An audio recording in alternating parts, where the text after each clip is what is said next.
Python എന്ന് പറയുന്ന ഒരു പ്രോഗ്രാമിംഗ് ലാംഗ്വേജിനെ കുറിച്ച് നിങ്ങൾ കേട്ടിട്ടുണ്ടോ? Hi, welcome to learning. Python എന്ന് പറയുന്നത് ഒരു simple beginner friendly programming language ആണ്.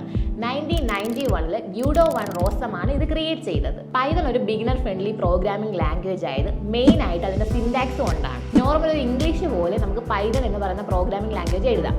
മൾട്ടിപ്പിൾ ഫീൽഡിൽ ഇത് യൂസ് ചെയ്യുന്നുണ്ട്. Data science and machine learning, artificial intelligence, web development, app development, ഇവയിലെല്ലാം തന്നെ നമ്മൾ യൂസ് ചെയ്യുന്ന ഒരു പ്രോഗ്രാമിംഗ് ലാംഗ്വേജ് ആണ് പൈതൺ. ഇപ്പം നിങ്ങൾ ജസ്റ്റ് ഫോൺ എടുത്ത് ഗൂഗിൾ സെർച്ച് ചെയ്യുന്നു, AI ടൂൾസ് യൂസ് ചെയ്യുന്നു, ഈവൻ ATMൽ ട്രാൻസാക്ഷൻ ചെയ്യുമ്പോൾ പോലും പൈതൺ എന്ന് പറയുന്ന പ്രോഗ്രാമിംഗ് ലാംഗ്വേജ് ഇൻവിസിബിൾ ആയിട്ട് അവിടെ വർക്ക് ചെയ്യുന്നുണ്ട്. പൈതൺ ഒരു free and open source programming language ആണ്.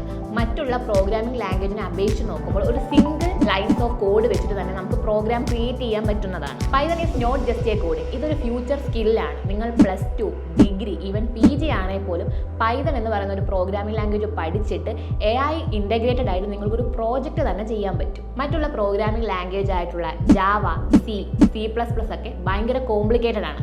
ഇതിനെയൊക്കെ വെച്ച് ഇത് കമ്പയർ ചെയ്ത് നോക്കുമ്പോൾ പൈതൺ എന്ന പ്രോഗ്രാമിംഗ് ലാംഗ്വേജ് ഹ്യൂമൻ റീഡബിൾ ആണ്. So you have to upskill your coding skill in Python. For more informative videos, do like, share and subscribe.